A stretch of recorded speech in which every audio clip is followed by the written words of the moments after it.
no matter what you do, if you begin to have any kind of success or any kind of renown, I guess we'll say, no matter what it is, I think there's going to be expectations from certain people.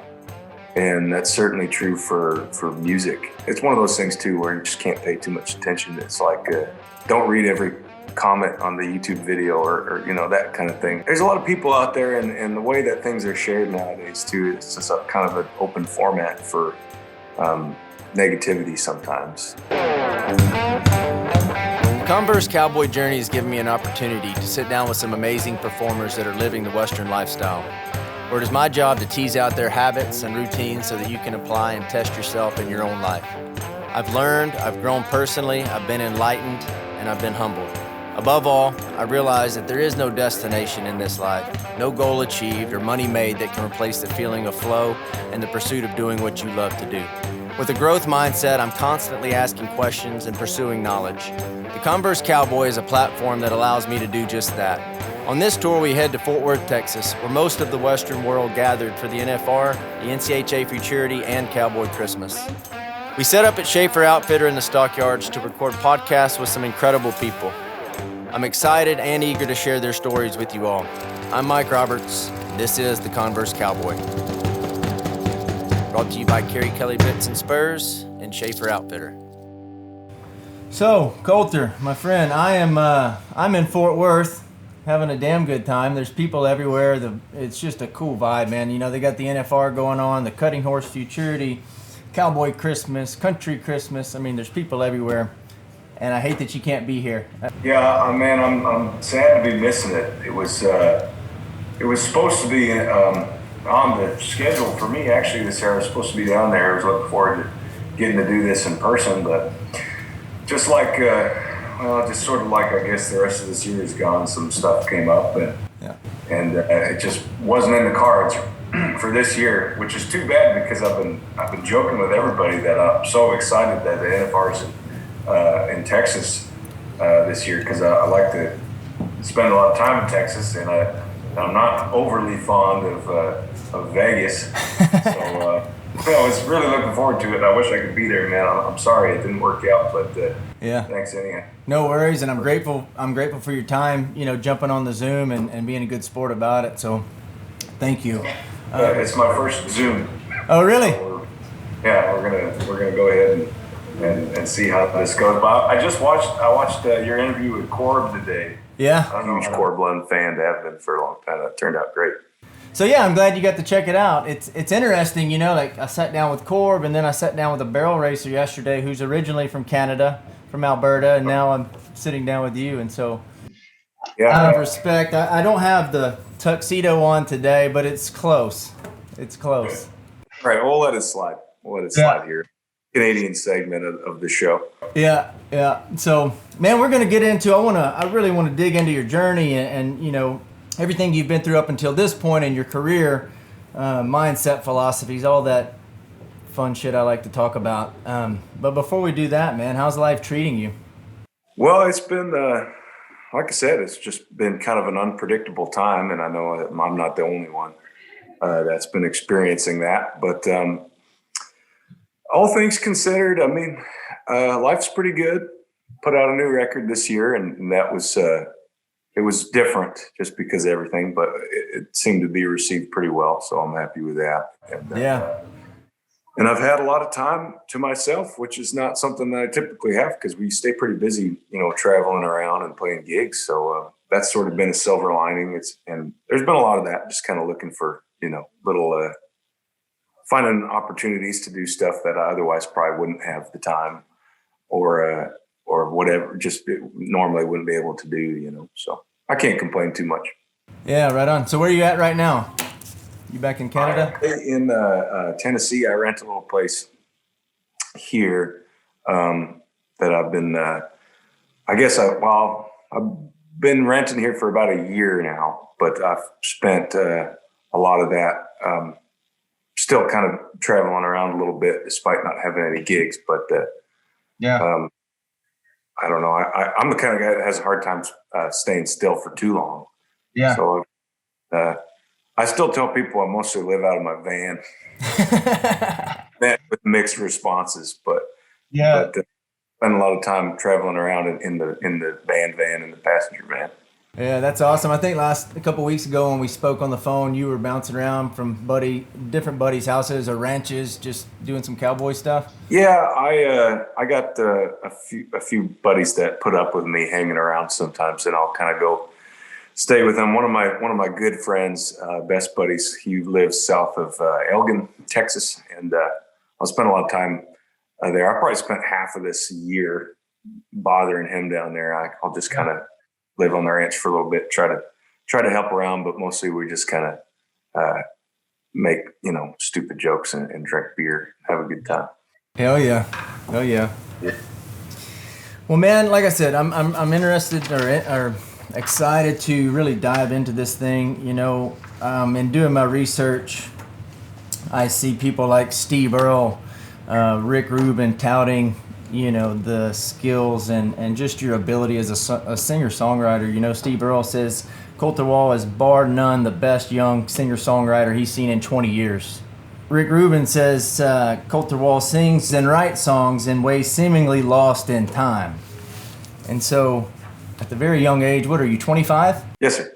What does that mean to have guys like that sing your praises?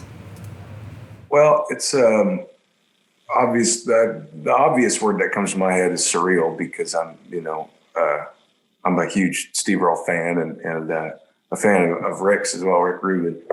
And I've gotten the chance to meet those guys a couple times, and which is pretty cool thing for me, and again, very surreal. But I don't know. I guess it's one of those things where maybe you don't want to think about it too much, because you don't want to let anything get to your head. Certainly, it's easy to do in this in the world of music and entertainment and all that stuff. It's real easy to kind of inflate your ego or let things like that do it. So try to take it in stride, but also when it comes from names like that, it's pretty flattering. So I guess I mostly try not to think about it too much, but it is it's cool to have the respect of those guys, and for them to say that sort of stuff is really just, I almost don't even know how to take that. They're setting the bar pretty high for me. Yeah, right. Well, tell me that, have you ever heard of Imposter Syndrome? Mm-mm. So Joe Rogan talks about that on his show, Imposter Syndrome. He talks about going on stage as a comedian, and he's backstage at some point in his career. He's backstage with Eddie Murphy and Dave Chappelle and those guys, and he's looking around what the hell? Just like you said, very surreal and I don't belong here, kind of the negative chatter, that comes up in humans' minds, I guess, by default. But did you ever experience any of that coming up? I think that probably more if in scenarios where I've been lucky enough to be around heroes of mine, who most of my heroes are a lot of them aren't around anymore. I like a lot of older music, but in the situations where I have been able to sort of just share a space or a stage or whatever it may be with guys like Steve and guys like John Prine or guys like Raymond Jack, they're just huge heroes of mine. I definitely feel like that in those scenarios. Yeah. Quite as much with contemporary artists, not to take anything away from them or anything, but there's something about sitting next to someone that you've listened to or watched or whatever for so long, and then being there in the moment that you kind of, it's almost natural, I think, or maybe for some people it is, but for me it felt natural to sort of feel like, what the hell am I doing here?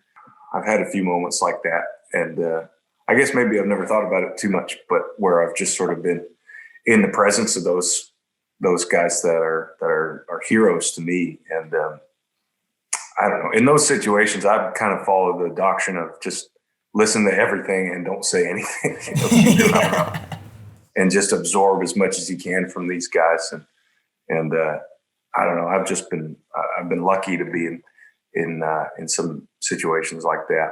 Talk about that. So go back just a little bit. So you started playing guitar when you were and tell me if I get any of this wrong, but started playing the piano actually, and then switched to the guitar when you were 13, and then started writing songs when you were 15 or 16. Yeah, that's all pretty accurate as far as I can remember.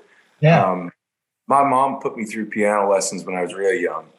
And like most young kids that are put through piano lessons, I kind of gave her hell. Just, I think at that point I was wanting to play sports. I see. And I didn't realize at the time that I was not much of an athlete. So I was kind of wanting to focus on football and some other stuff. And then I would have been around 13 or 14. I started messing around with the guitar. I think there was like a Squire around the house, or some made in Mexico Fender Strat kind of starter guitar. Yeah. And I started learning on that. I started on an electric. Dad had an old PV amp from the 80s that he had kept around. So it's this big PV solid state amp. I can't remember what it was called, but I plugged that Squire in. And when I started out, was really enamored with I wanted to be like a lead player. I was really big into AC/DC and Sabbath and stuff like that, which I still love. But that was like my initial introduction to the guitar and really giving a damn about music at that age, I guess. And then, eventually I bought my own guitar, and I kind of switched from mostly playing electric to picking a little bit on acoustic guitar. And from that point, I got into some different music. And kind of got a little bit away from wanting to play lead, which is good because I'm certainly not qualified to play lead guitar for anybody. Yeah, I don't know about that. Yeah, it was funny. I was raised on a lot of country music. It's what my folks listened to growing up, and it took me a while to kind of come back around to it, But well, I wanted to ask, is anybody in your family, did they play music? Well, Mom always played the piano, which is why she put us kids through it. She put me and both my sisters through piano. And I, to this day, kick myself, wish I would have stuck with it because I love the piano.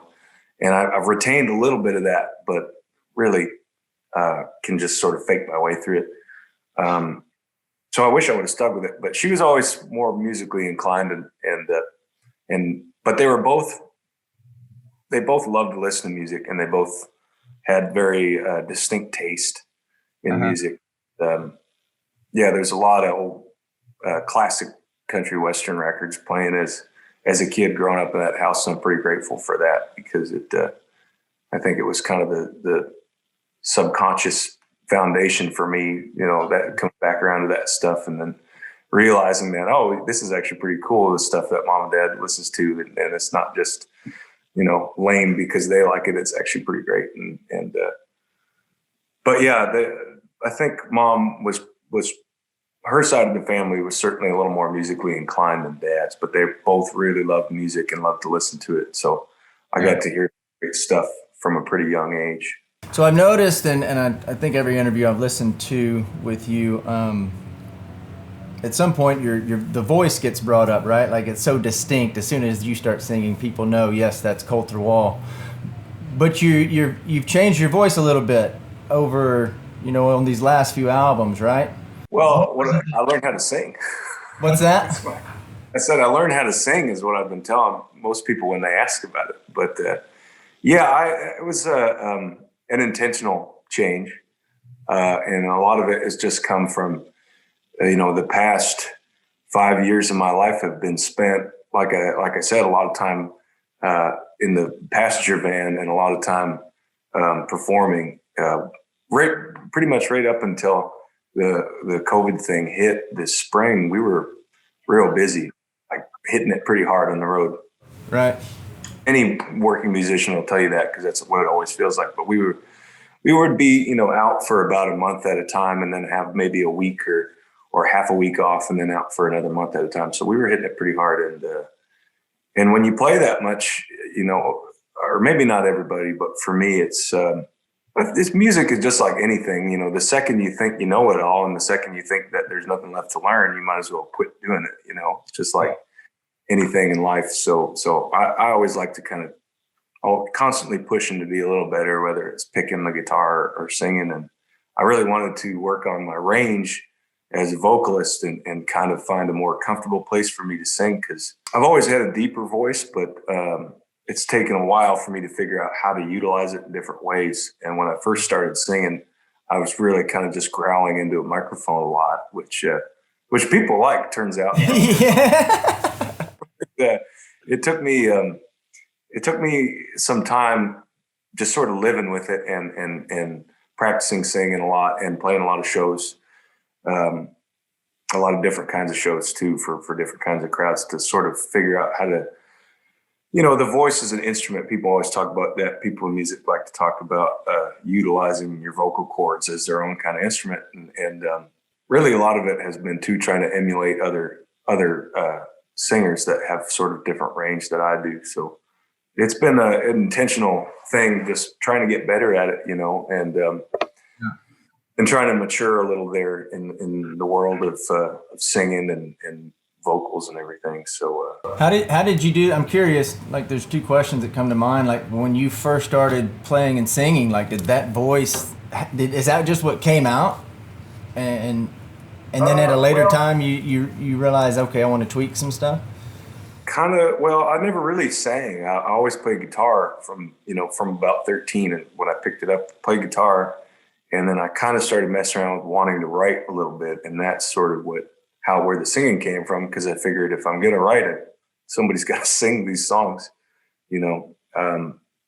so it's been a learning experience all the way through. It probably, I don't know if I can remember, but I think the first time I really tried to sing it, I don't think it would have been, I was probably trying to sing in a higher register, and at that point wasn't able to do that.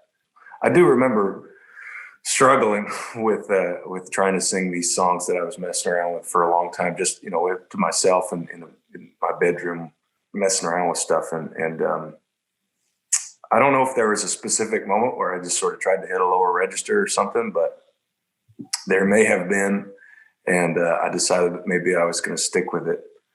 But yeah, I mean, you can hear it if you listen to the first EP I put out. I think was 2015 or something like that, 2014, 2015. And to me, when I hear it, it sounds like a guy that doesn't know how to sing. And I know people enjoy it, and I appreciate it. I think 50 million streams on Spotify.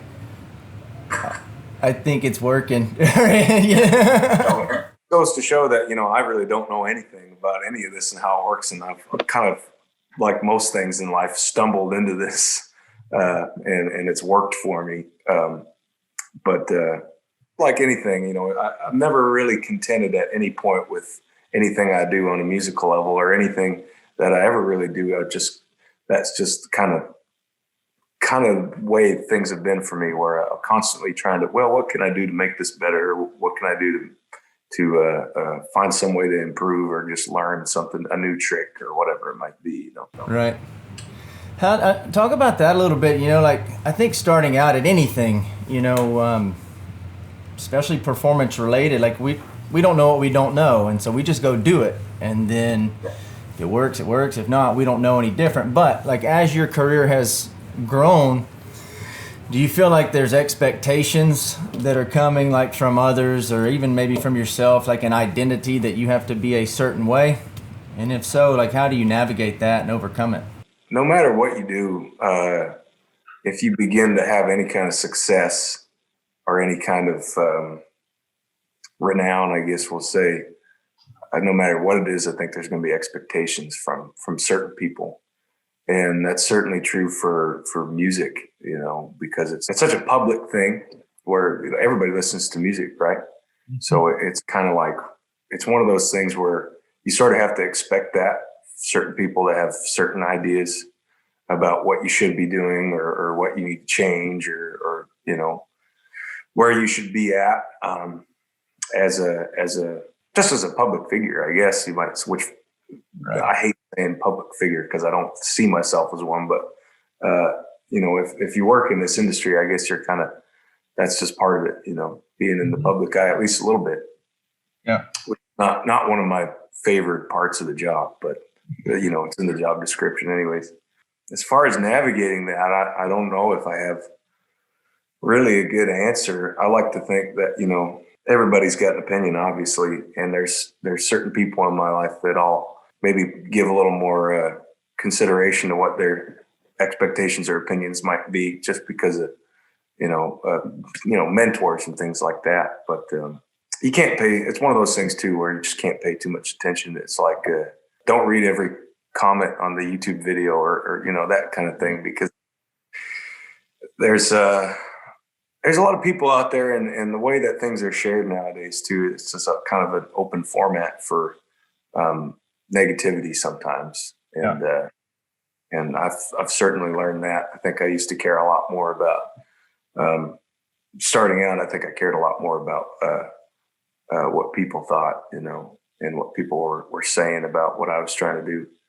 Over time, you just kind of have to not grow callous to it necessarily, but everything with a grain of salt, I guess. Yeah, what was it that built the confidence to like overcome that? Was it like you just got to a point where you said, I'm going to do my thing, like this is what I want to do, and this is what's true to me, and this is what's important to me? I mean, what was it that I guess helped you kind of overcome that? I had kind of a interesting childhood because what my dad did for a living, he was in politics there in Saskatchewan, where I grew up, which is in Western Canada. And anyone could tell you that has been even close to anyone involved in politics, there's a lot of scrutiny there, as you might imagine. So growing up from a young age, I guess I hadn't thought about it, but from a young age, it was kind of my first exposure to that, of, people's expectations and people's opinions, and people that I'd never met and never would meet, but they knew who I was because of the old man and whatever their feelings might have been about him, So I think from a young age, I remember being, there was times where you're upset because it's like, that's my dad. Yeah. And it's hard to take as a kid, just to realize that, man, there's some people out there that they hate his guts and liver, man. Like they just they hate him, Yeah. And that's politics for you. So I think being exposed to that at a young age was probably, as far as just having thick skin and not letting what people say too much really influence you. I would imagine that probably helped with the whole, my own being in the public eye, which again, I'm still not really comfortable with, but I'm sure that's had something to do with just kind of being able to let stuff roll off your back a little more easy as opposed to getting hung up on all the little critiques of everybody out there. I'm curious to know, Colter, when did you realize, okay, I'm actually pretty damn good at this, and I could probably do this for a living, like I could do this professionally? When did that light bulb go off for you? I think the first time I came to play in like stateside, because my trajectory, I guess you might say, as a performing musician kind of went, started off kind of funny. I went to the big university we have in Saskatchewan, which is just called the U of S. I went there for 2 years after high school. And during that time was messing around with writing and all what we talked about before, playing guitar and figuring out how to sing and all that. And I knew by my second year at the U of S that it wasn't going to be a real good fit for me. The university itself, or just school in general? School in general, for sure. Working out real good. And it wasn't, I could tell it wasn't really where I needed to be. So I had started making plans to get a job and then, try to play some gigs around wherever I could, local gigs on the weekends. So I dropped out, and it's funny because it coincides with, my first experience, my first experience working with livestock. Because I grew up in town. I grew up in a small town, but in town. So I didn't have any experience with cattle or horses or anything like that. Until later in life, my cousin had this job at this big feedlot operation, probably about, this guy's place is out by Rush Lake, Saskatchewan. So it's like 20 minutes east of where I grew up. So I got a job there because my cousin, who had some good words about me for the boss, even though I didn't know anything. And there's still very little that I do know. But I got a job there and was just kind of the go over there, stand over there guy, the green guy that everybody's nice to, but yeah, whatever, go work on that. Yeah. Whatever it is you're doing. I've been there and I'm still there in some ways. Yeah. And then on the weekends, I would try to get gigs, and they were all kind of just local gigs at first. And there were some bands that I had been, become friendly with that would let me sort of open up for them certain gigs on the weekends. And eventually I had some, with the help of meeting some people from the States that were wanting to sort of help out as far as booking and management, stuff like that. I got to play some gigs down south. And I think there was a point where I had an actual tour booked in America, which was my first one that wasn't a Canadian tour. And at that point was probably where I realized there's like, if I can draw a crowd in these states that I've never even been to before, I think I could maybe get away with doing this for a living, and, and since then it's come seemingly really quickly, but there's been no shortage of, like I said before, good luck and good timing and plenty of hard work too. That's sort of gotten me to where it's a sustainable, gig. And I'm real grateful for that. But that was probably probably the first time that it popped into my head, like, well, maybe this doesn't have to be just a weekend thing for me if I really go after it. And it takes that. It takes really going after it and kind of throwing caution to the wind a little bit and going to strange places and playing for strangers. But stuck with it, and so far it's worked. So I guess I'll keep doing it. Yeah, hell yeah. I think when you can do the thing you love to do, and people see value in that, and you can make money at it, then you win. Like you figured it out, Question for you. I'm gonna quote a Guy Clark lyric from Cold Dog Soup. Good man. He says, "There ain't no money in poetry. That's what sets the poet free. I've had all the freedom I could stand." Talk to me a little bit about that. Like, how do you separate the business side as a musician? How do you separate and I know you have your people at this point that take care of most of the business, but like, how do you separate the business side from the art of making music, and like, what's true to you? It's not anyone that says that they don't worry at all about the business side of the music thing is probably either lying or they're just, successful enough to where they can not worry about it at all. But it's kind of a weird balance, I guess, because, it's a job, as much as it might not feel like it at times, it is a job, and it has to be sustainable. Right.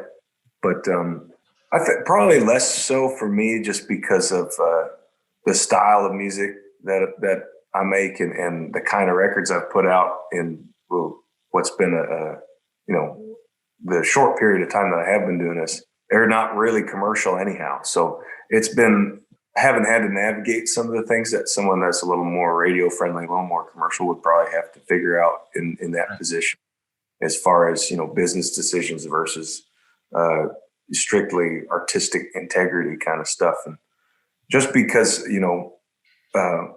just because of the style of stuff that I write and put out there doesn't have that commercial draw, I probably haven't really had to deal with this in the same way. But I guess it just is a kind of a self-awareness thing, and knowing who you are as a person and knowing what you want your art to represent and how you want it to be received, I guess.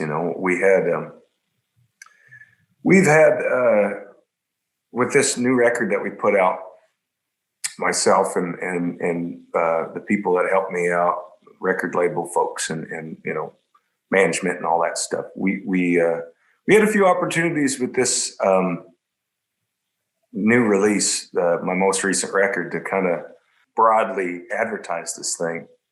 And I talked to my good buddy Travis, who's my manager, whenever we finished this record, and basically told him, like, this is going to be kind of a niche record anyways to a lot of people. These are songs about a certain kind of people in the world, and that's our target audience here. So, you know, I didn't really feel the need to do certain things like let's make sure we get a billboard advertisement in Toronto or in New York, or, you know, these big city markets, because I was really wanting to. I kind of told them from the beginning, if we can get the people that these songs are about, if we can get them listening, and then I'll feel like I've succeeded with this record. That, to me, will feel like success, as opposed to let's just get the numbers as high as we can. You know, it was really more of a let's make this personable and try to really hit home with the hats. You know, crowd. And I think we've done a decent job of that. But I guess that's an example of, like, you know, let's look at this a little bit differently, and we can still have an approach that addresses, you know, the business of everything, but at the same time, you know, we know what we're trying to do here, and we know what the mission statement is. Where did you come up with the brands for that album? Some of them. There's a few different ones. I have my registered brand. I had to sneak on there, which I had Connie Collinsworth, who's great. She did the artwork for the record, and I just sort of sent her that. She already knows what it's looked like because I had her make me some ball caps too with it. But I had to have that one snuck in there somewhere because I thought that would be cool. Yeah. And the rest taken from various like just old pictures that we'd found. I think one of them was like a really cool old menu at some old cafe or something that had some really, like, ones that I hadn't seen, which I always think is cool. You find like almost obscure looking brands, but we were kind of sampling from all over for that. And I had some buddies actually that were like, hey, why didn't you tell me you were putting all those brands on your record? We would love to have ours on there, you know, kind of thing. But yeah. I was real pleased with the artwork on that. I thought it turned out really cool. Oh yeah, it was really cool, and I think the people you were describing that album's for, it describes it in a quote I heard you say where you said these songs are punchier than I am. Yeah. Well, we needed the quote for the press release, and I was just feeling was as honest as I could possibly be about this record. So I don't confuse myself with being any kind of top hand or anything like that, but I love these cowboy songs, and I know I'm good friends with the guys that these kind of songs are written about, you know. So that was sort of the approach, is like, you know, well, it's just being honest, you know. Yeah. I want to go back to something you said about success. Like, I'm curious to know your opinion. And of course this is going to be tied to money too, but like, how do you determine success of an album or a song that you put out? You could get a lot of different answers for that question depending on who you're talking to. But like you, Colter Wall, as a musician artist, like the person that created this stuff that's going into millions of people's ears, what is it about that stuff that you're creating where you can sign off on it and say, yeah, that was a success? My first answer would come primarily from the viewpoint of the writer, right? And that would be, for me, that would be, is it a good story? You know, does it have a narrative, and is it an entertaining story? And that would, to me, I guess I would think about it.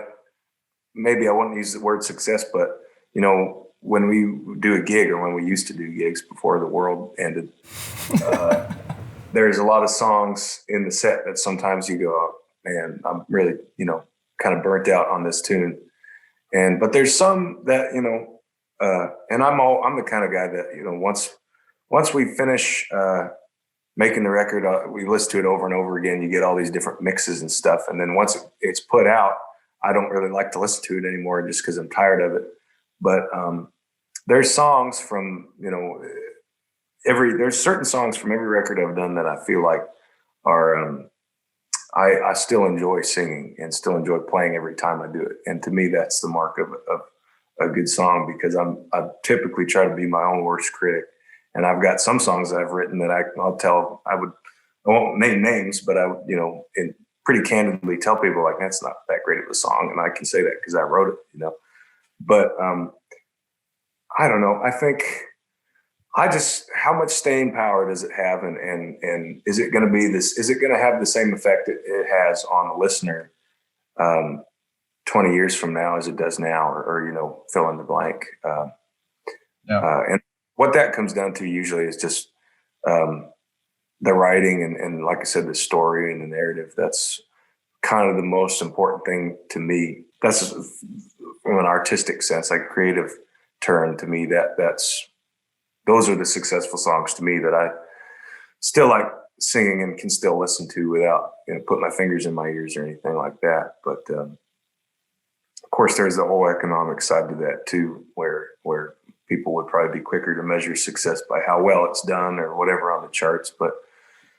But again, with this sort of genre of music, this is we're not making pop music over here, so we don't really have to worry about that as much, and a lot of that stuff's sort of temporary anyway. So for me, I kind of try to go the opposite and just say, regardless of how many people like it or how well it's doing in whatever playlist right now, let's just, it'll be successful to me if we get, 10 years down the road and it's still the same. It still has that sort of same power that it had whenever I first put it out, and it's still relevant, and all that. Yeah, no, that was exactly the answer I thought I was going to get, and Cord Blund gave a similar answer, and he's like, I'm not going to be the guy that you hear driving down the road. I'm not going to be that guy on the radio. And I get that, like I have a niche, and he's like, when I put my music out, it has to be true and authentic to me, and so it never brought up money or anything like that. And so I envy that in a way, because I'm in real estate investing, and I don't know if it's social conditioning or what it is, but like the way I was brought up, I was taught to value money, and you go, and I know a lot of people do this, like you will go get a job and get the money, and then like what you love to do kind of takes a back seat. And so that's why I say I'm envious of you, and I feel like you have won in the sense like you found what you love to do, grinded your way through it, and the money's really just the byproduct, It's a pretty damn cool byproduct, but it helps, yeah. I appreciate that. It's just one of those things where, some people do it for different reasons, and it doesn't surprise me that Corb said that, because he's been doing it for way longer than I have, and he, he's somebody I've looked up to. I remember listening to him as a kid in school when he was putting out those early records, and in Western Canada, he's pretty big. So when I got on the bus to come over here to Fort Worth, I saw the producer of this show. He had a Bible on the dash, kind of a nod to Corb. Smart man. Yeah. And I think we're going to have to send him a barber or something up there in Alberta. It was long. You're looking like somebody's crazy aunt or something with that. Oh, I love him to death, man. I miss him too. I haven't seen him for a while. I guess the last time I saw Corb was probably at Elko this past January, so nearly a year now. But that was a great episode you guys did, man. I really enjoyed watching that. Yeah, thank you, man. He's a solid guy. That was my first time, chatting with him, and just a really, really just genuine guy. Bird boy right there, man. Yeah. I would be remiss if I didn't bring up some songwriting, just how you do it. One lyric I want to quote from Ray Wally Hubbard. He says, "You got to have scars if you want to be a poet." And so I definitely feel that, like in your music, like you're very young, but I feel like have an old soul just listening to your music, like you've been living or you've been through some shit, And so I'm curious to know, what's the process like? And I know that's a generic question you probably get a lot. And another quote I saw, you said, "Manual labor frees up my mind to write and let the ideas flow." So I'm sure these ideas come to you, but I'm just curious to know, like, how does that process start from song to song or album to album? Like, do you have a theme that you're going with for each album? Song to song is a little tricky because for me, and I know some people that are great songwriters and they have a very specific kind of by the book, step-by-step songwriting process, and it works for them. Yeah. But I've never really been that guy for songs. I've tried to do that sort of thing and figure out some sort of template, I guess, for writing songs, but it's never really worked for me doing that. So it's kind of what I usually tell people is it's really different every time for me. Sometimes, and there's variables and constants, but it's a little different every time. Sometimes it might be a turn of phrase or a line that I've come up with, or I heard somebody say, I wrote it down somewhere and forgot about it, found it later. That kind of sparks it. That's that initial inspiration, you know. Right. And then other times it's completely different, where the music maybe comes first as opposed to, you know, the story or a certain turn of phrase. Sometimes it's just sitting around picking something out on the guitar and you get maybe a melody kind of in your head or a certain progression that's just a little bit different, and or, you know, you're stealing from some other song and you don't know it. You're just kind of picking along, and then that turns into something completely different and it becomes its own song. Yeah. So it's kind of different a little bit every time. One of the variables for me, or one of the constants for me when it comes to writing, is my favorite ones that I've written are usually ones where I feel like I've had the least amount to do with the writing of it, where it just sort of feels like, and it's cliche and people talk about this a lot, I'm sure, but it feels like it just sort of falls out of the sky, you know? Yeah. And those are usually, I think those turn out the best because they just feel like something completely, it's almost supernatural, you know, where they just sort of, you can't move the pen fast enough or whatever to keep up with these thoughts that are just sort of falling out of the sky into your head. That's one thing that is always kind of the same when it does happen like that, is I usually know that it's going to be pretty good. And the other thing is just staying busy, you know, which has been something that has been a little tougher to do here with everything going on and not having any shows and everything like that. But staying busy and just doing something to get away from, you know, because I've been guilty too of sitting down and trying to force a song, and you can't do that. You know, it's just like anything in art. Maybe some people can, but I certainly can't. I usually come up with it's never that great. So you mentioned, you know, manual labor, anything that kind of frees your mind because you're just right there with whatever it is you happen to be doing. Yeah. That really good for me and my creative process. I find that usually it just frees up whatever the headspace is, that whatever part of my brain, I guess, that the songs come from. It kind of opens that up a little bit, or it's like if I'm really not thinking about it, I'll have some of my best ideas. But if I start to think about it, it's not going to turn out, you know, which sounds like nonsense, I'm sure, but it feels that way sometimes. Right. So I'm gonna lean on you for advice. Like, so I bang around on the guitar. I know some cowboy chords, right? G, C, D, some basic shit. But all you need, man. If I'm gonna write a song, like I like to write. Like I journal a lot and I write other stuff, but I wanna start writing some songs, just, you know, amateur, just playing around. What advice does Colter Wall have for me if I want to sit down and go write songs? You know, the history of songs, especially in North America, and this is something I get kind of nerdy about because I really, really love my history, and I hope that's evident in some of the records and songs I've put out. But oh yeah, hell yeah, the history of you know, where music comes from in this part of the world is really the story of the oral traditions of music and folk music, where it all comes from and how it's been passed down over time, you know, and basically what's happened is it used to be that if you were a songwriter or singer or anything like that back in the day, you were expected to steal from other people.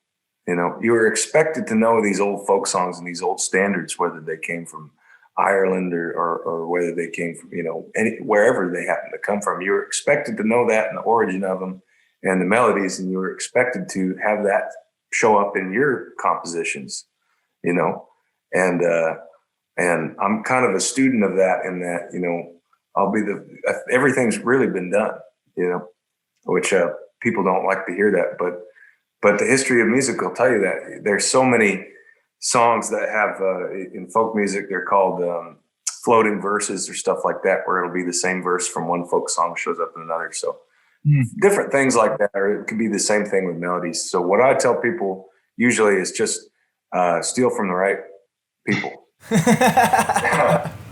out what it is about, you know, everyone their own, what they like in music and the kind of songs they write, like the artists, their favorite artists. Figure out what it is about that songwriter or that artist that really hits you, and why you love them so much. And once you kind of get into that, you can figure out who they stole from. Yeah. And it all is sort of this, you know, vicious cycle of and I say steal, which makes it sound dirty, but that really is the history of music in North America, and everything comes from somewhere else, you know. So I've got a lot of stuff like that. You mentioned Steve Earle at the beginning of this. He let me open up for him a couple of times at some shows, and I was just sitting around backstage, and he came in. We were kind of talking. Steve likes to talk.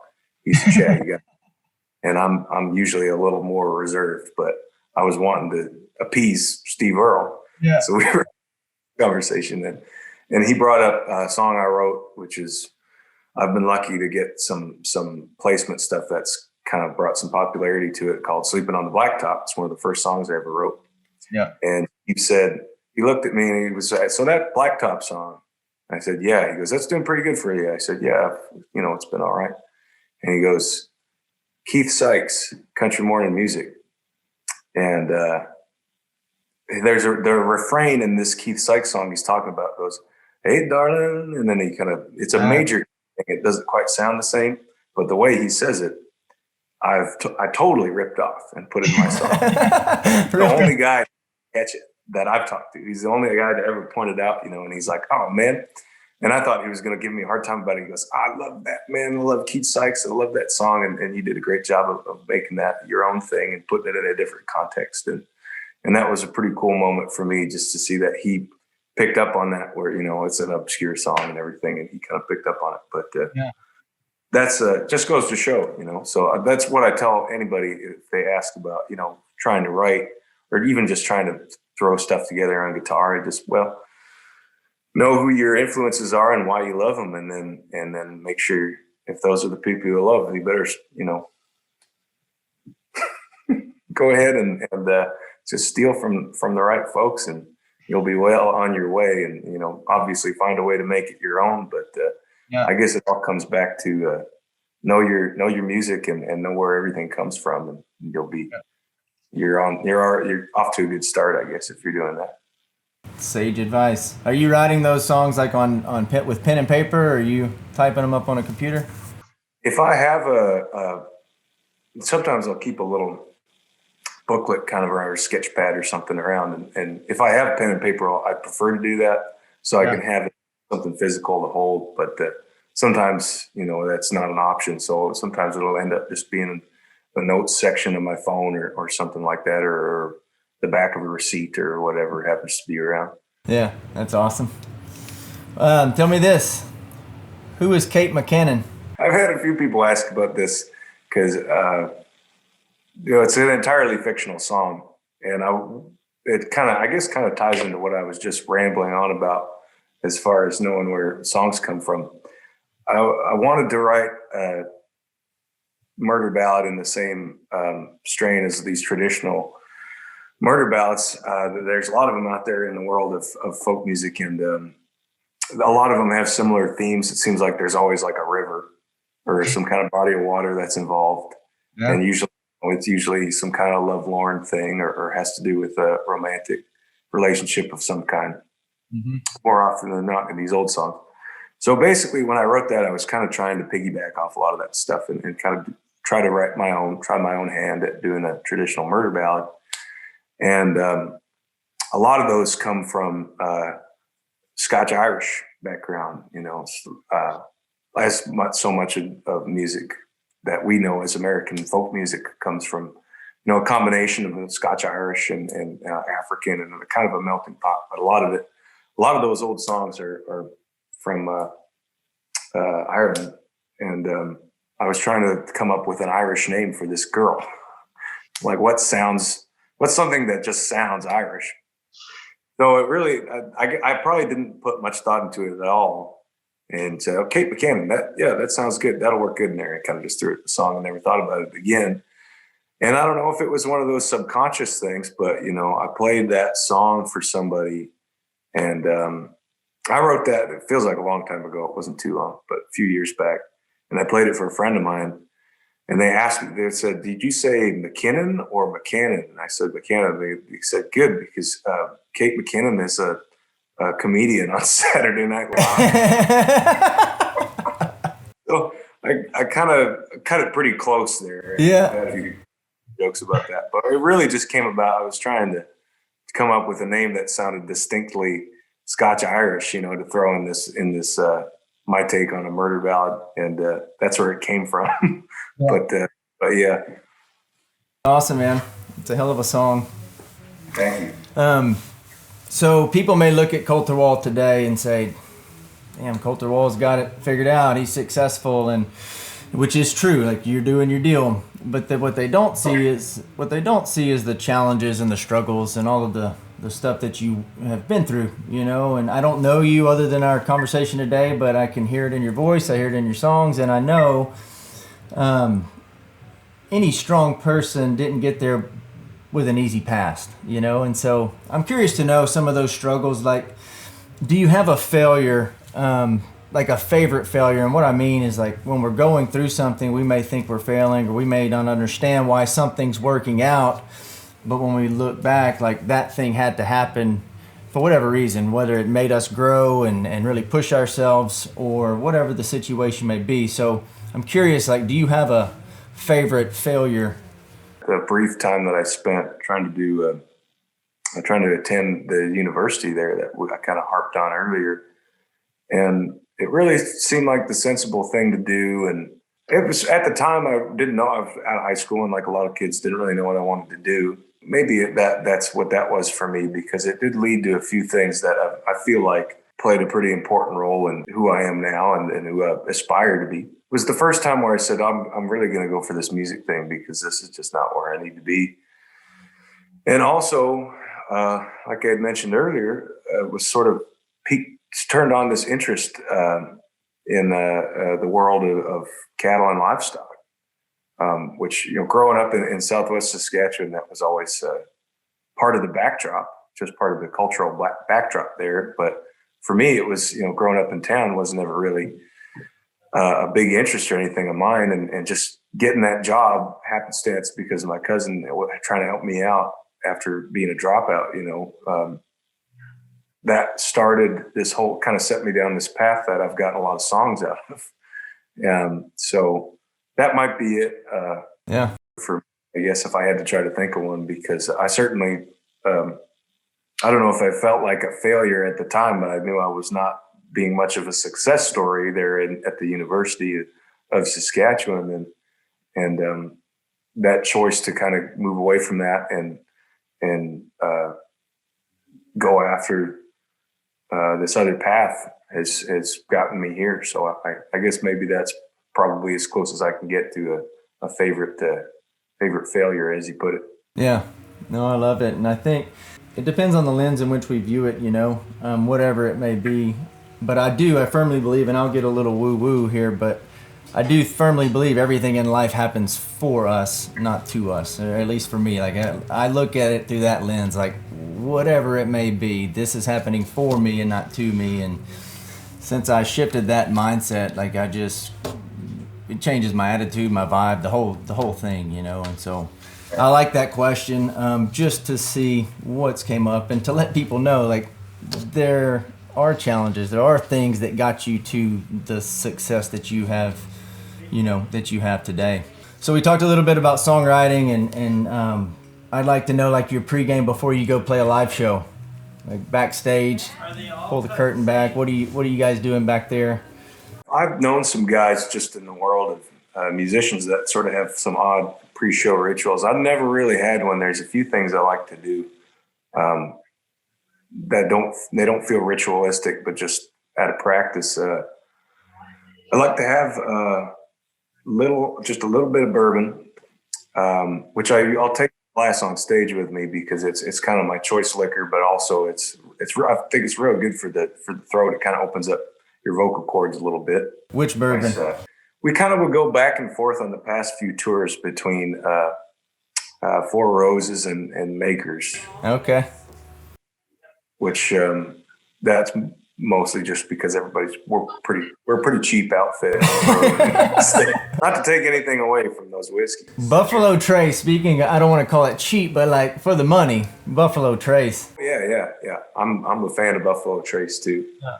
That's kind of like the next shelf up from where we are. But I like to have a little sip of whiskey to kind of get the vocal cords going, and then I'll usually sit around and play right before I go on, just to sort of feel like I'm a little warmed up, because otherwise fingers can kind of feel a little bit like they're moving in slow motion. As of recently, I'm just sort of tour with my band, and still would do some solo shows, but we did a lot of full band gigs, and if I can get like 2 to 5 minutes completely by myself before a show, that's usually pretty good, and not something that I religiously do, but usually helps to sort of settle the nerves, because I love the guys that I've played with, but it's important too. I think getting the right headspace sometimes, for me anyway, is important to get away from them for a while and let everybody sort of have their moment before we get on, because we like to put on kind of a fun show where it's not nothing's too scripted. We'll rarely use a set list.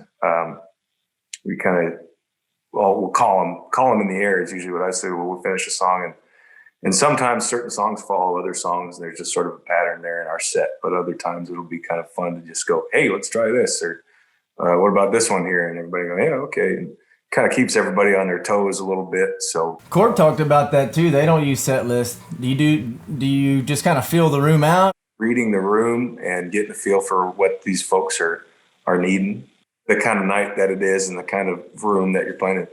And then also just, like I said, it's a good practice. I think it's just a good way to break up the monotony, because, if you're out there playing every single night and you're doing the exact same set, that's not going to do much for your performance. I don't think. I think it probably, just like anything, you get tired of doing the same thing over and over again, and it doesn't mean as much to you when you do it. So I like to purposely not have a set and kind of mix things up. And sometimes the set kind of lands around the same way as it might have been the night before, but never intentionally. It's usually like to have it, call them in the air, like I say, and have everybody kind of just, and that creates a lot of moments too, where there's a lot of funny guys in my crew.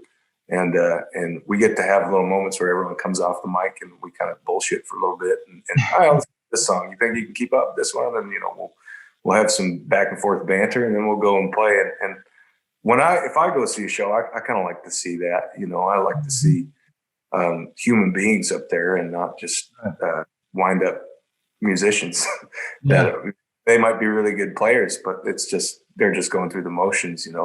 I think people appreciate, and that people are quicker to remember an experience if they can watch personalities up there, and not just me, but everybody I got playing behind me too. And we can start ragging on each other about something, or tease somebody in the middle of a solo or something. And that's kind of just part of creating a good experience for whoever bought the ticket, When you do those live shows though, do you sometimes explain the song, like before you play it? Do you explain like the inspiration or where that song may come from? Maybe not every song, but throughout the night. Yeah, I try to do that. Sometimes you get a room and they don't want to hear you talk. It's one of those things where it changes a little bit depending on the crowd and the venue and stuff. And you can tell pretty quick usually when people are like, next song, shut up and play. You're polite and pretty quiet in between, and they're interested to hear where stuff comes from. And sometimes it depends on where we are geographically too. I have a lot of references to Canadian places and Canadian historical figures or what have you in songs. So sometimes, if I'm down here stateside, I kind of feel obligated to go, okay, here's where this sort of comes from, just so you guys point of reference here, because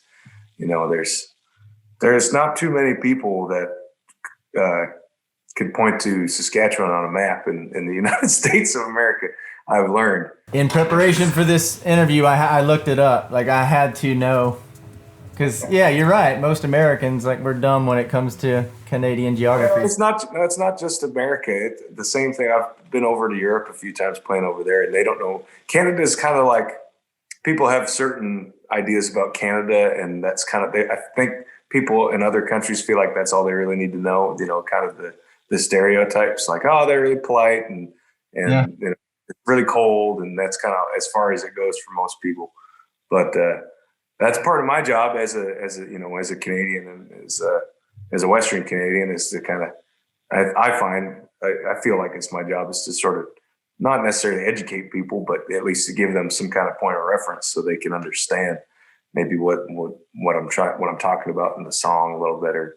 So sometimes it'll depend on wherever we happen to be playing. Yeah.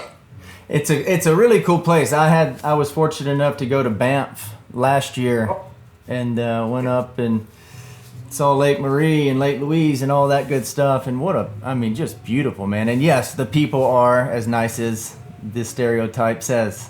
Everybody in Canada is super nice, man. You must have like the nice ones, I guess. That's pretty country, man. That's real. Yeah.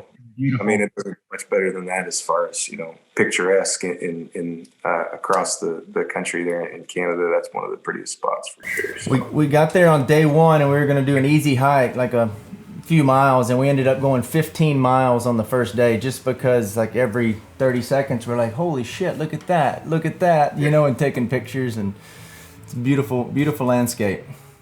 I think I talked about this with Corb one time. We did a show together, and people like to call Alberta the Texas of Canada because of the Western culture and the Cowboys and all that stuff is real pretty cattle country. And I'm always quick to say, because nobody knows anything about Saskatchewan, so I usually say, well, if you're going to call Alberta the Texas of Canada, then Saskatchewan is definitely the Oklahoma, because we're that place that's like Alberta and it's right next to it, but it's not Alberta.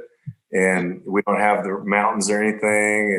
And we kind of we end up with a butt end of a lot of jokes, provincial humor, in Canada. So I try to explain that sometimes to American buddies, especially if they're from down south, as like a cultural reference. But I think I ribbed Corb about that, about, Saskatchewan jokes and making fun of us prairie guys out there. We don't have the tourists and the mountains and the ski resorts and all that stuff. That's funny, dude. Okay, one more serious question, then I want to get into some rapid fire stuff. You mentioned earlier, you're constantly working on stuff, working on your craft. What is it that you're working on right now? Or what is something that you're like, man, I really want to get better at this? Well, I don't know if it's something I'm working on, but I've recently acquired a bunch of books from a buddy of mine, a guy named Andy Hedges. He's from Lubbock. I don't know if you ever met Andy, but I haven't. No.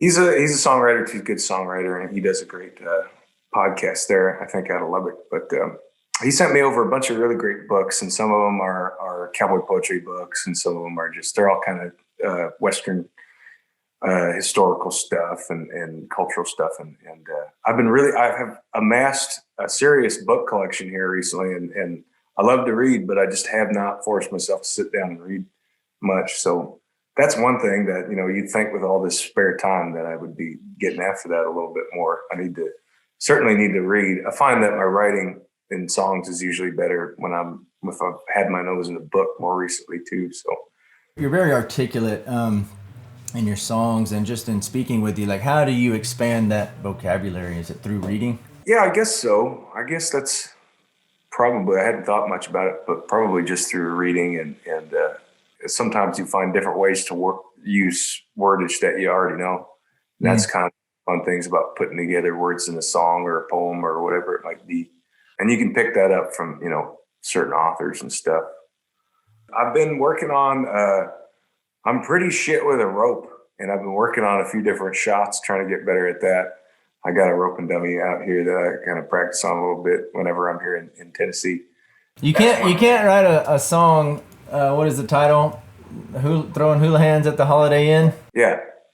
And be shit with a rope. I'm sure you're pretty damn handy. Oh man, well, you know that was that's a funny song because it's basically that's probably the most autobiographical from the new record. That one, because it's just like singing all these cowboy songs on stage, but really I'm just gonna go back to the hotel, and I got my sad little team rope that I'm gonna go out and try to get some hula hand shots on the damn cigarette thing, or whatever happens to be around. So it's kind of me going, I'm not the subject of these songs, I'm just the storyteller, Well, in that case, I guess I am, but that's been something I've been trying to get better at for like years, and I don't know if I'm getting too far, but I've certainly got the time now to improve a little bit on that. You team rope? No, I've hardly. I mean, I'm still at the point where I'm still so green and new to everything that I'm just kind of beginner level, just about all the way around. I got you. But lots to learn, I guess. So that's been something I've been working on, a few different shots and doing a few different things here with this time off. I'd like to improve on that in the future. And there's little things that are constantly like that, and that roping is probably one of them. But picking is like that for me. Picking guitar too, where no matter where I'm at, I always feel like there's no ceiling there. I always feel like there's some new thing I could come away with. And I'm not any kind of monster picker or anything like that. But there's a lot of my favorite guitar players are not necessarily really technical and technically impressive pickers, but they just have a way of kind of putting the color on their style, the way they do it. And that's something that I've been working on over the years and hopefully continue to work on. Man, I'm curious to know about that. Like finger picking is I struggle with that a lot, but you're completely on another level. But so my question to you is how do you continue to get better when you're at that level? I realized pretty early on in my foray into the guitar, if you will, that it was harder for me to use a pick than it was to just use my fingers. So that's how I kind of got started finger picking, because the pick was frustrating me trying to use it like I watched, most other people do when they play flat picking, Mm-hmm. So I kind of developed this way to fake my way through flat picking without a flat pick, where I kind of use this side of my thumb and my fingernail to sort of emulate that style without a pick. Mm. And it's kind of created the thing that I would like to think is fairly unique to when I pick up a guitar, and it's totally come out of just not being able to use a pick. It's a simple thing that was really frustrating me, and I'm glad that it turned out that way, because I've really kind of I feel like I kind of gotten to hone in this thing that's, I'm not the first guy to do it, that's for sure, but it's definitely different for anyone that plays an acoustic guitar. It's just another, like I said, just another color in there that kind of adds to the character of whatever I'm trying to do. And then of course I've got some stuff where I'm just doing straight up, Travis picking, and that stuff is more kind of syncopated rhythms deal, where it gets to be like is it just muscle memory? Yeah, muscle memory for sure, where playing the bass parts with your thumb and then all the lead parts with your fingers, and that took a long time to get. It's one of those where it took a long time to get that down, but once you do get it, it's going to be with you. You won't lose it, because that's such a rhythmic thing that your hand gets used to doing it, and then you might try to finger pick a different way and you can't stop doing it. Yeah. Finding ways around things that I know that I'm not very good at on the guitar, and finding ways to try to make those into things that I guess are unique to me or the style of songs I'm trying to play. Yeah. I guess how I go about trying to keep it fresh, and try to learn always, and that sort of thing. Yeah, and you're just sitting down, putting time in the saddle, right? That's right, man. Yeah, that's right. I think Malcolm Gladwell wrote a book, and he says it takes 10,000 hours to be an expert at anything. And I'm curious if you have any idea how many hours you think you put in on the guitar. Well, I don't know, man. I mean, like I said, I picked up around 13, 14 years old, starting out on the electric guitar and eventually kind of going the acoustic way. I couldn't do the math on the spot. It is true. I was about to mention a friend of mine who's a great guitar player, incredible flat picking guitar player. He's a buddy of mine named Mike Beck, who actually recorded one of his songs. He wrote this little 2-chord song called Happy Reunion that I recorded with the band. That's just about Doctor and a Cow. It's a great song, but he's just this really fantastic guitar player. Got a great, unique style and very impressive to watch. And he's, I'll call him we'll talk to him on the phone. I haven't seen him, I guess, probably since Elko. He was at Elko too, but talk to him on the phone a lot when I can. And, you can't see him. We're not FaceTiming or Zooming like we are now, or just talking, but I know he's got a guitar because I hear it every once in a while. Just don't be a crazy lick. And this happened today, blah, blah, blah. And then, crazy lick comes out of the phone. And I've just come to expect now. And I talked about this recently. I was in Arizona talking with some other friends of mine, and we were talking about Mike Beck. And they were like, that guy, you know why he's so good at guitar?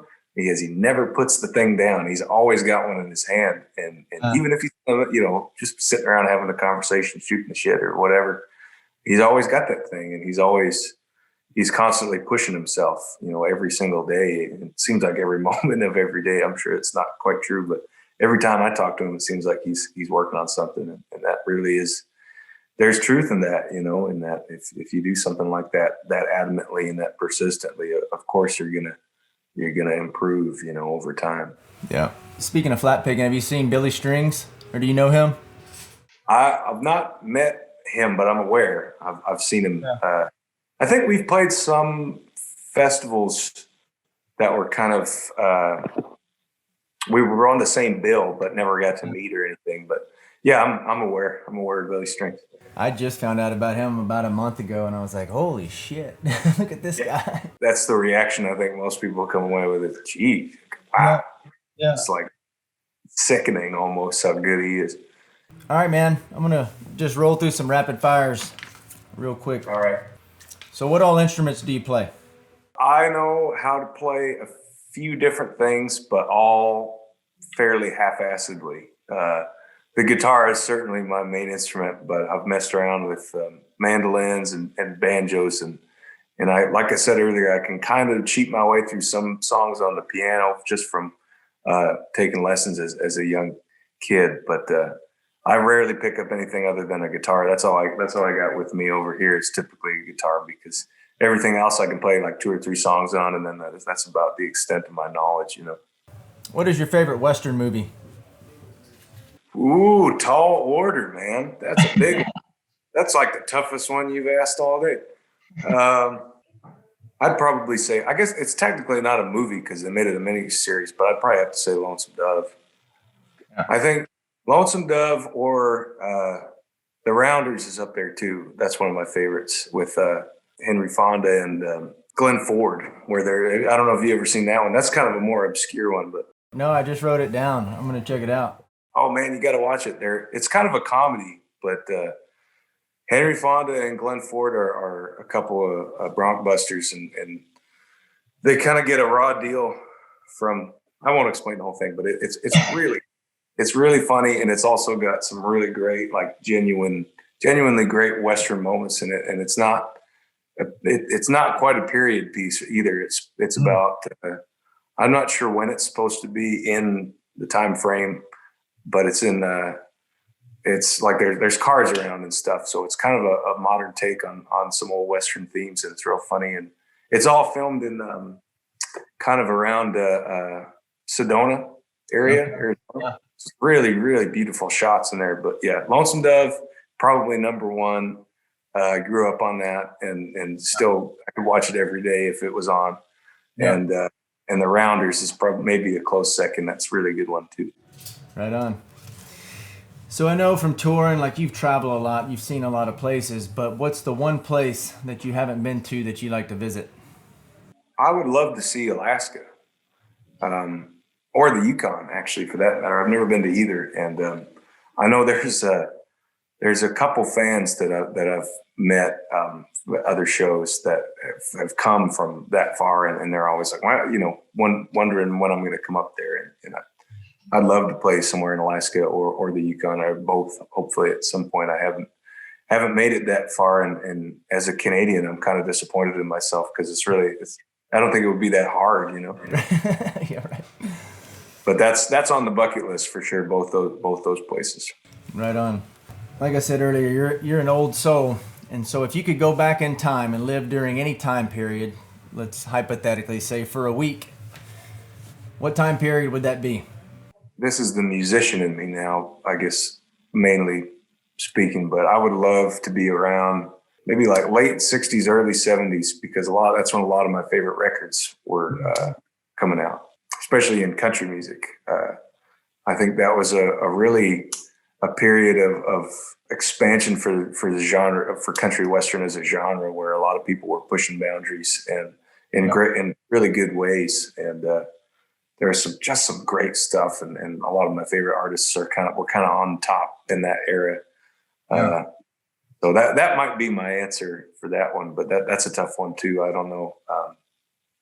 Probably late 60s, early 70s. It would be cool to hang around some old honky tonk around that time, and just the caliber of songwriters and musicians that were around, kicking around at that time was pretty unreal. Not to say that there aren't some good ones nowadays, but a lot of my favorites were sort of at the height of their careers back then. So right on. I'm curious to know, do you listen to your own music like on a road trip? Like, will you put in an entire album? No. No way.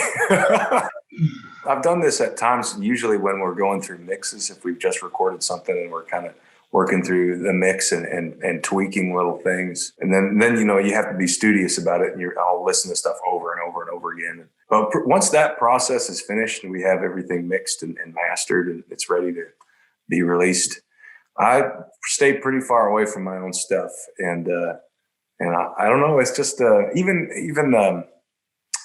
we would be about to play a show somewhere and go next door to eat, and they'll be playing something of mine on the stereo just because they know that the show is happening next door. And even that, you can't get mad at anybody for doing that. It's actually really sweet. But even that, I have to leave the room. It makes me a little uncomfortable. No shit. I don't ever really put on any of my own recorded songs for just for leisurely listening. I just there's something about that rubs me the wrong way. I can't do it.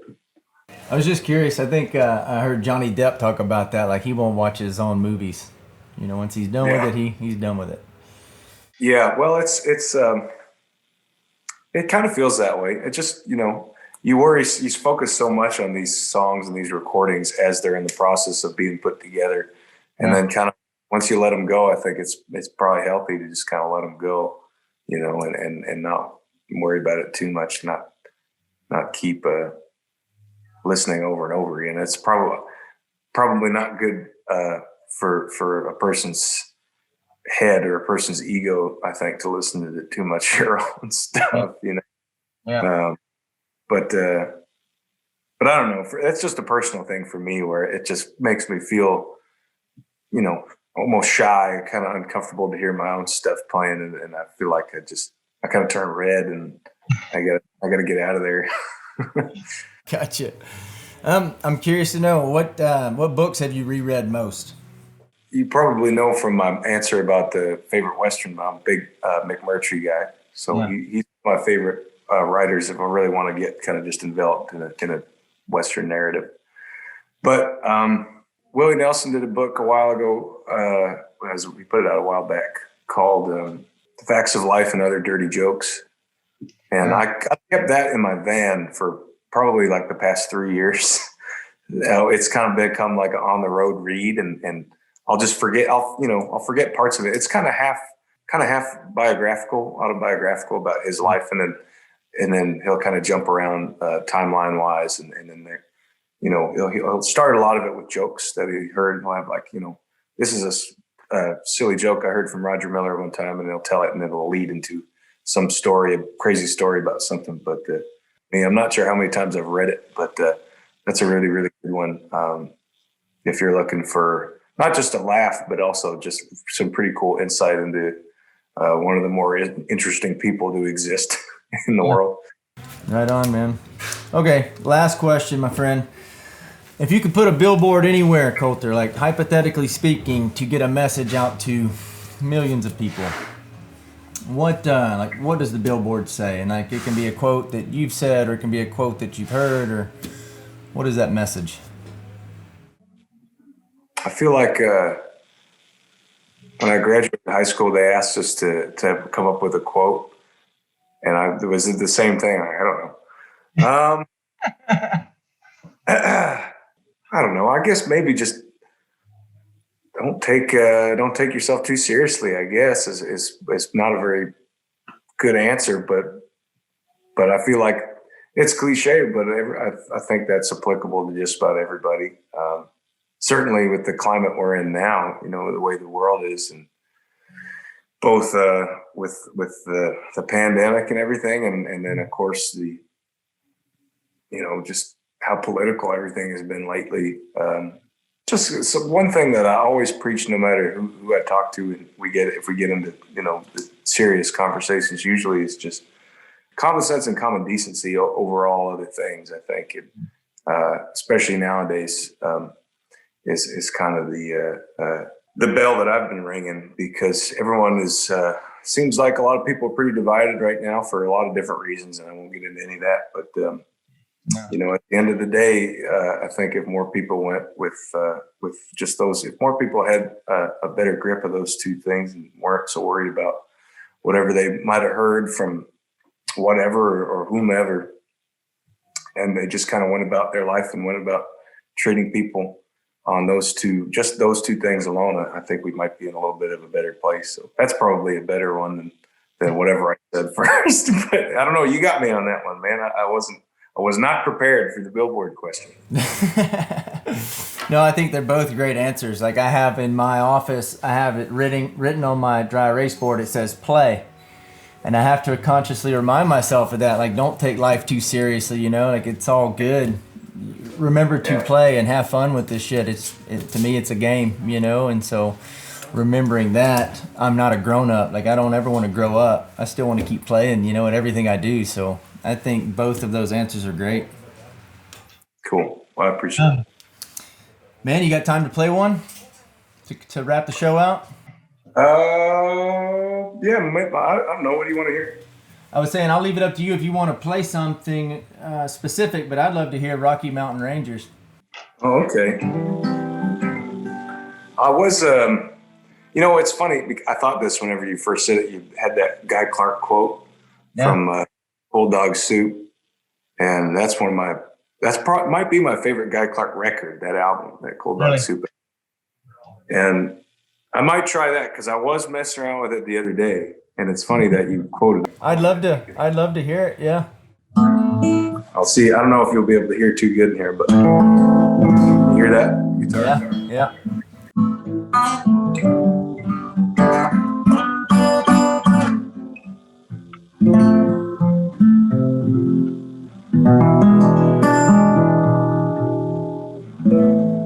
William Butler Yeats and jeans. Got up to play guitar and sing. Some joint in Mission Beach last night. And at the door sat Tom Waits, with a pork pie hat and silver skates. He's juggling 3 collection plates. Jesus Christ. Towns Van Zant's standing by the bar, skinning a Hollywood movie star, and he can't remember where he parked his car or to whom he lost the keys. But he's full of angst and hillbilly haiku. What's a poor Fort Worth boy to do? Go on, rhyme something for him, man. Show him how you really feel. There ain't no money in poetry. That's what sets a poet free. I've had all the freedom I can stand. Got your cold dog soup and rainbow pie, all it takes to get me by. Fool my belly till the day I die. Cold dog soup and rainbow pie. This is my favorite verse, or this part right here. Ginsberg and Kerouac, shooting dice and playing Ramblin' Jack's guitar with a cowboy pickguard on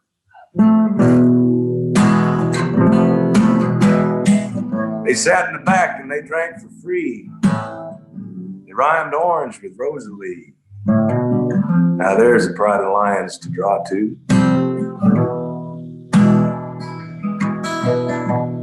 There ain't no money in poetry. That's what sets a poet free. And I've had all the freedom I can stand. Got your cold dog soup and rainbow pie. All it takes to get me by. Fool my belly till the day I die. Cold dog soup and rainbow pie. I know there's more to it, but I figure I better quit while I'm ahead here. Fuck yeah, dude. Dude. Oh man, that's one of the. I mean, you talk about one of the most brilliant songwriters to ever live, and you can't have that conversation without talking about Guy Clark, I think. Yeah. I just read it. I got fucking chills listening to you play that, dude. That was fucking awesome. Oh, right on. But yeah, I just read his autobiography or his memoirs, yeah, really cool guy. Brilliant man. It really was. You know, there's some great stories that I've gotten to hear from people that had the chance to hang out with Guy a little bit and meet him before he passed. You never met him? No, I never got to meet him. I wish I would have. He's one of my all-time favorites, and really wish I would have got to meet him, but never had the chance. I got to, like I said, meet a few people that do know or did know Guy were around him, but for myself, got a chance to meet him. But God, that record, man, that's one that I could just spin almost on an endless loop, and just I've worn that thing out over the years. That Cold Dog Soup record is so darn good. Yeah, I like to watch those old. You ever watch those old Heart-Worn Highways on YouTube? Oh, yeah. Where they're just sitting around, dude. They're just teenagers. Yeah. They actually play that Keith Sykes song I was talking about, Steve Earle. They play that here. Guy plays that song, I think, in a deleted scene, but that's a great documentary. I saw that for the first time a few years ago. It's pretty great footage. You consider at the time, most of those guys were pretty not very well known. They were kind of just getting their start, and then they would do these prolific songwriters, But that's a good one. Yeah, I'm glad they got that on film and for everybody to see, because it's like you said, like you get to see their beginnings, get to see their starts, and and you get to see them all hammered too. At one point, you can tell those guys hitting it hard. You see the one where a guy was like, he's too shit faced. He's like, I can't even fucking play it. He's like, I'm too drunk. On his eyes, head. Yeah. Him drunk, him shit faced is way better than I'll ever be. So. Yeah, well, me too, more than likely. Well, cool, man. Well, dude, thank you so much for your time. Very grateful, and I appreciate you sharing your most valuable asset with us, which is time. So. Been great, man. I appreciate you having me on. I had to go and after you initially reached out, went and watched a couple episodes there on YouTube, and it's really cool what you're doing, man. I'm glad to be part of it.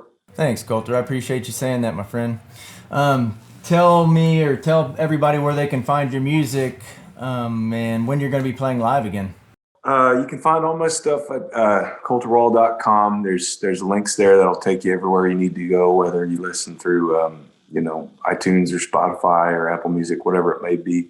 It's all readily available there.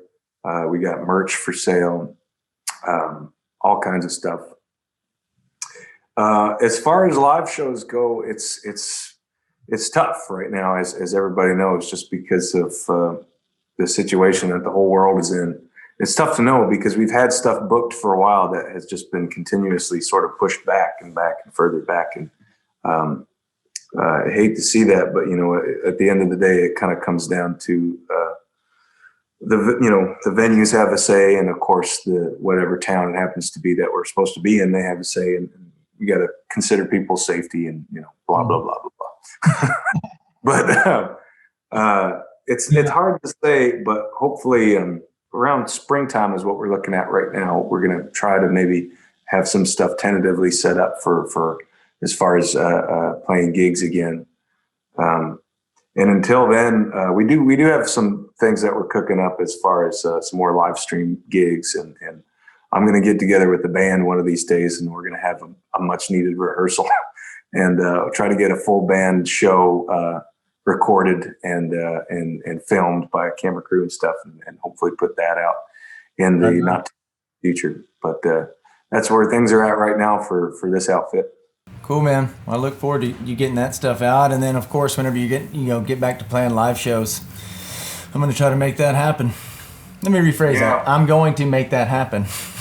We'll be sure. I'll bug you about it. We'll get you out to one for sure. Heck yeah, I look forward to it. Likewise, man. I appreciate it. Have a good evening. Yeah, man. Take care. Thanks again.